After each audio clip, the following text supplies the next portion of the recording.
नमस्कार दोस्तों, मैं राकेश श्रीवास्तव। हमारे YouTube चैनल में आपका स्वागत है। महाराष्ट्र से लेकर झारखंड तक चुनावी माहौल के बीच कई तरह की अलग अलग खबरें सामने आ रही है। कल झारखंड में शिबू सोरेन की बहू और हेमंत सोरेन की पत्नी कल्पना सोरेन को 4 चुनावी सभा करने थे, लेकिन एक सभा करने के बाद ही उनके हेलीकॉप्टर को रोक दिया गया। चुनाव आयोग की तरफ से कई तरह के तर्क दिए गए और उनकी चुनावी सभा को रोक दिया गया, लेकिन उन्होंने अपने ही हेलीकॉप्टर में बैठकर अपने जो आम पब्लिक है, जो जनता है, उनको संबोधित किया। वहीं दूसरी तरफ महाराष्ट्र में उद्धव ठाकरे एक चुनावी सभा को संबोधित करने जा रहे थे, लेकिन उनके हेलीकॉप्टर के उतरते ही उन्हें रोक दिया गया और उनकी बैग की तलाशी की बात कही गई। उनकी बैग की तलाशी लेने दी गई। उद्धव ठाकरे ने कहा कि बिल्कुल आप अपने हमारे बैग की तलाशी लीजिए, लेकिन उन्होंने एक एक जो अधिकारी थे, जो तलाशी लेने आए थे, उनसे पूछा कि आप कौन हैं, आपका नाम बताओ। मैं तो उद्धव ठाकरे हूं, आप अपना नाम बताओ। सबका नाम पूछा और फिर यह भी पूछा कि इससे पहले और किसकी तलाशी ली है आपने? क्या देवेंद्र फडणवीस की तलाशी ली आपने बैग की? क्या एकनाथ शिंदे के बैग की तलाशी ली? क्या अजीत पवार के बैग की तलाशी ली? क्या अमित शाह के बैग की तलाशी ली? क्या नरेंद्र मोदी के बैग की तलाशी ली? लेकिन अधिकारी इन सवालों के जवाब देने में असमर्थ थे। उनके सामने बड़ी संकट खड़ी हो गई थी। उद्धव ठाकरे के बैग की तो तलाशी ली गई और उसके बाद क्लियरेंस मिल गया। वहीं तीसरी तरफ भारतीय जनता पार्टी ने चुनाव आयोग में पहुंचकर कांग्रेस नेता राहुल गांधी के खिलाफ शिकायत दर्ज कराई है। देश के कानून मंत्री अर्जुन मेघवाल ने शिकायत दर्ज कराते हुए कहा है कि 6 नवंबर को महाराष्ट्र में एक जनसभा को संबोधित करते हुए राहुल गांधी ने झूठ बोला है। संविधान को लेकर जो उन्होंने बातें कही है वो गलत बात कही है। दरअसल राहुल गांधी ने संविधान को बचाने और कहा था कि भारतीय जनता पार्टी संविधान को खत्म करने की कोशिश कर रही है। साथ ही उन्होंने कहा था कि जाति जनगणना होगी और निश्चित रूप से होगी और तेलंगाना में इसकी शुरुआत हो गई है। साथ ही उन्होंने ये भी कहा कि वो जो आरक्षण का दायरा 50% है उसे बढ़ाकर आगे ले जाएंगे, यानी आरक्षण की जो दीवार है उसे वो तोड़ेंगे। इसके बाद अर्जुन मेघवाल और भारतीय जनता पार्टी चुनाव आयोग पहुंच गई और शिकायत दर्ज कराया कि राहुल गांधी झूठ बोल रहे हैं, उन पर कार्रवाई की जाए। अब चुनाव आयोग इस पर क्या कार्रवाई करता है आने वाले दिनों में दिख जाएगा, लेकिन फिलहाल कल्पना सोरेन और उद्धव ठाकरे के साथ जिस तरह का बर्ताव किया गया है उससे सवाल उठता है कि जो चुनाव आयुक्त है राजीव कुमार, क्या उनको सप्ताह भर पहले हेमंत बिस्व शर्मा जो आसाम के सीएम हैं उनके द्वारा दिए गए बयान को लेकर जो शिकायत दर्ज कराई गई है उस पर कार्रवाई आखिर कब होगी? कल्पना सोरेन का तो आपने हेलीकॉप्टर रोक दिया, उद्धव ठाकरे के बैग की तलाशी ले ली गई, कांग्रेस के खिलाफ भाजपा कंप्लेन करने भी पहुंच गई, लेकिन हेमंत बिस्व शर्मा और तमाम भारतीय जनता पार्टी के नेता जो अनाप शनाप बयानबाजी दे रहे हैं या एक खास समुदाय के खिलाफ आग उगल रहे हैं, उसके खिलाफ आखिर चुनाव आयोग कब एक्टिव होगा, कब कार्रवाई होगी? अभी हाल ही में महाराष्ट्र में उत्तर प्रदेश के मुख्यमंत्री योगी आदित्यनाथ ने कटोगे तो बटोगे कई तरह के बयानबाजी किए। ये बयानबाजी भी चुनाव आयोग के दायरे में नहीं आए हैं। चुनाव आयोग को देखना चाहिए कि ऐसे बयानबाजी करने वाले लोगों पर क्या कार्रवाई हो सकती है, लेकिन ऐसा लगता है कि चुनाव आयोग इस मामले में पूरी तरह से निष्पक्ष होने की स्थिति में नहीं है। वहीं पश्चिम बंगाल में मिथुन चक्रवर्ती जो भारतीय जनता पार्टी के नेता है उनके खिलाफ केस दर्ज किया गया है, इस पर भी चुनाव आयोग खामोश है। महाराष्ट्र में और पुणे में कई जगह पे पैसे मिले, 15 करोड़ 20 करोड़ और कई करोड़ पैसे मिले, लेकिन उस मामले में भी चुनाव आयोग की तरफ से कोई कार्रवाई नहीं की गई, जबकि विपक्ष की तरफ से साफ रूप से आरोप था कि ये सत्ताधारियों के जो विधायक हैं और जो उम्मीदवार हैं उनकी तरफ से पैसे बांटने की कोशिश की जा रही है। तो सवाल ये उठता है कि चुनाव आयोग एक तरफ तो पूरी तरह से एक्टिव नजर आता है, जब मामला विपक्ष का हो, खास करके कल्पना सोरेन के हेलीकॉप्टर को रोक दिया जाता है, दूसरी तरफ उद्धव ठाकरे के बैग की तलाशी ली जाती है।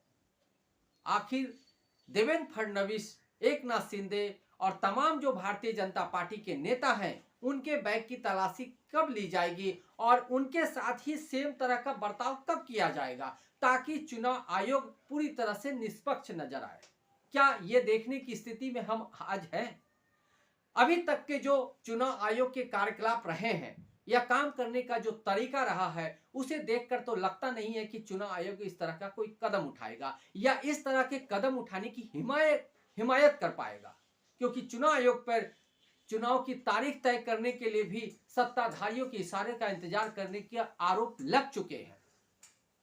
जिस तरह से उत्तर प्रदेश में उपचुनाव की तारीख घोषित होने के बाद वापस से उसकी तारीख बढ़ाई गई, जिस तरह से झारखंड में 2 महीने पहले ही विधानसभा का जो कार्यकाल है खत्म होने से 2 महीने पहले ही चुनाव कराए जा रहे हैं, जबकि महाराष्ट्र में कार्यकाल बिल्कुल खत्म होने की कगार पे है तो वहां चुनाव कराया जा रहा है।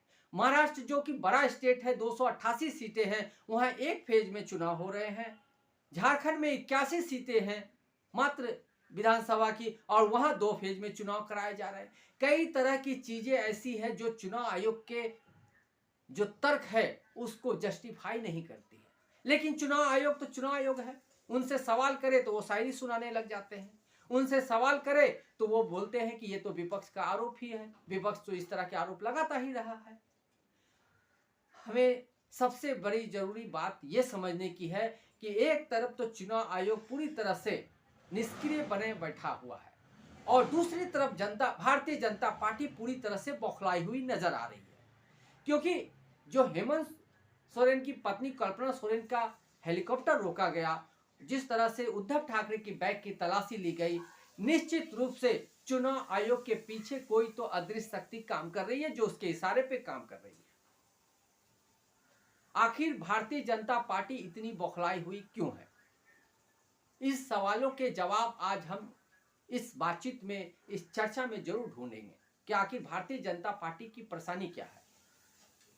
कभी वो राहुल गांधी के खिलाफ चुनाव आयोग पहुंच रहे हैं, लेकिन उन्हें हेमंत बिस्वा शर्मा का जो अनाप शनाप बयान और भड़काऊ बयान है वो नहीं दिखता है, उन्हें मिथुन चक्रवर्ती का बयान दिखता नहीं है, उन्हें और भी अपने जो नेता है गिरिराज सिंह टाइप के जो नेता है उनका बयान नहीं दिखता है, और वो चुनाव आयोग कांग्रेस के अध्यक्ष राहुल गांधी, कांग्रेस के जो नेता है राहुल गांधी के खिलाफ पहुंच जाते हैं। वहीं दूसरी तरफ कल्पना सोरेन की हेलीकॉप्टर को रोक दिया जाता है, उधर उद्धव ठाकरे के हेलीकॉप्टर को रोककर उनकी बैग की तलाशी ली जाती है।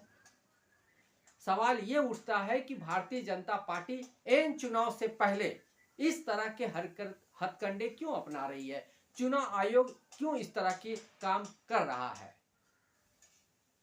तो इसके पीछे कई सारे तर्क हैं जिसे समझने की जरूरत है। महाराष्ट्र में जो 288 विधानसभा सीटों पे चुनाव होने जा रहे हैं, उन सीटों पे जो ताजा सर्वे आ रहे हैं, उन ताजा सर्वे में भी महायुति की जो सरकार है वो काफी पिछड़ी हुई नजर आ रही है। एक तरफ मराठा आंदोलन का जो कहे कि असर है वो काफी ज्यादा है, और मराठा आंदोलन का जो असर है वो भारतीय जनता पार्टी के खिलाफ है। भारतीय जनता पार्टी को मराठाओं की तरफ से ज्यादा वोट मिलने वाले नहीं है। दूसरी तरफ ओबीसी दलित लोगों के बीच में राहुल गांधी और कांग्रेस की तरफ से संविधान को खत्म करने की बात जो उठाई गई है, जो लोकसभा चुनाव में भी उठाई गई थी, वो बात वापस से उठाकर जातिगत जनगणना करने की बात करके एक तरह का जो नैरेटिव सेट करने की कोशिश की गई है कांग्रेस, उसमें कांग्रेस पूरी तरह से सफल होती नजर आ रही है। और जो ये फीडबैक भारतीय जनता पार्टी और उसकी एनडीए सरकार को मिल रही है, उसी वजह से भारतीय जनता पार्टी पूरी तरह से बौखलाई हुई है, क्योंकि नैरेटिव जो सेट किया गया है कि संविधान को खत्म कर दिया जाएगा, जातिगत जनगणना नहीं कराना चाहती है मौजूदा सरकार, इसे लेकर जो दलित ओबीसी है और जो मुस्लिम समुदाय के लोग हैं वो एक्टिव हो गए हैं और वो एकजुट हो रहे हैं। ये जो ताजा आंकड़े आ रहे हैं, जो ताजा सर्वे आ रहे हैं, जो ग्राउंड रिपोर्ट है, वो बताता है कि महायुति काफी पिछड़ी हुई है। उसके बावजूद जबकि उसने कई तरह की लोक लुभावन योजनाएं चला रखी है, महिलाओं, बुजुर्ग, युवाओं सबको प्रभावित करने कोशिश करने के बावजूद भारतीय जनता पार्टी और एनडीए सरकार कहीं टिक नहीं रही है। यही वजह है कि वो बौखलाई हुई है। दूसरी तरफ अगर झारखंड में चले तो झारखंड में तमाम इन्होंने आदिवासी नेताओं को पार्टी में शामिल किया, लेकिन पार्टी में जो ग्राउंड रिपोर्ट बता रही है कि आदिवासी इनके खिलाफ है, क्योंकि आदिवासियों के सामने सबसे बड़ा सवाल यह है कि वो हेमंत सोरेन को चुने या नरेंद्र मोदी को।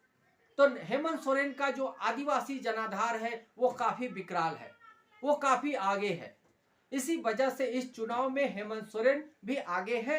इसकी वजह से भारतीय जनता पार्टी के नेता, खास करके नरेंद्र मोदी और अमित शाह बौखलाए हुए हैं और चुनाव आयोग इसमें सपोर्ट कर रहा है। अभी हाल ही में एक सभा हुई थी झारखंड में, जहां अमित शाह भाषण दे रहे थे और मंच पे हाल ही में जेएमएम छोड़ के भारतीय जनता पार्टी में शामिल हुए चंपई सोरेन बैठे थे। अमित शाह ने डायरेक्ट ओ चंपई इस तरह से बुलाकर उन्हें मंच से कहा कि अपनी जगह बदले आओ। चंपई सोरेन का ये अपमान आज शायद पहली बार हुआ होगा, क्योंकि चंपई सोरेन जब जेएमएम में थे तब वहां के जो मुख्यमंत्री हेमंत सोरेन उनके पैर छूते थे, क्योंकि वो उनके चाचा भी हैं। तो आपने पार्टी बदलने के बाद क्या सम्मान पाया है चंपई सोरेन के सामने, ये बड़ा सवाल है। क्योंकि भरे मन से उनके नाम लेकर जिस तरह से बुलाया गया, एक पूर्व मुख्यमंत्री के प्रति जो दिखाया गया यह अपमानजनक व्यवहार आदिवासियों के बीच में जरूर चर्चा का विषय बन रहा है। इन तमाम सवालों के बीच ये सवाल समझना जरूरी है कि भारतीय जनता पार्टी चुनाव जीतने के लिए और चुनाव में आगे रहने के लिए तमाम तरह के हथकंडे अपना रही है। साथ ही चुनाव आयोग का जो व्यवहार है वो बिल्कुल ही अव्यवहारिक और अतार्किक नजर आ रहा है। आप जरूर वोट देने से पहले हमारे जो युवा है वो जरूर इस बात को ध्यान रखें कि देश में क्या चल रहा है, और हमारे जो नए वोटर है और हमारे जो वोटर है उन्हें मैं जरूर बताना चाहूँगा कि उत्तर प्रदेश में जो चल रहा है कि जिस तरह से लाखों स्टूडेंट सड़कों पे उतर गए हैं नौकरी के लिए, यूपीएससी परीक्षा में धांधली को खिलाफ है, उसे भी उनको नज़र में रखना चाहिए कि एक प्रदेश का सीएम महाराष्ट्र में आकर कहता है कि कटोगे तो बटोगे, बटोगे तो कटोगे, और दूसरी तरफ उनके ही स्टेट में लाखों छात्र सड़कों पे घूम रहे हैं। आखिर हम कहां जा रहे हैं, सोचिएगा जरूर। आज के लिए बस इतना ही। अगर आप हमारे श्रोता हैं तो आप हमें जरूर लाइक और सब्सक्राइब करें और हमारे वीडियो को अधिक से अधिक शेयर करें। तब तक के लिए नमस्कार।